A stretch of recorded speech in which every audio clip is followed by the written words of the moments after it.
the last time this will run with this motor. The motor's coming out and going to go in a coupe.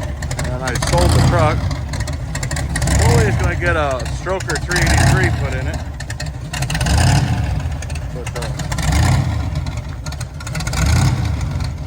But farewell video for the blown 55 Chevy pickup.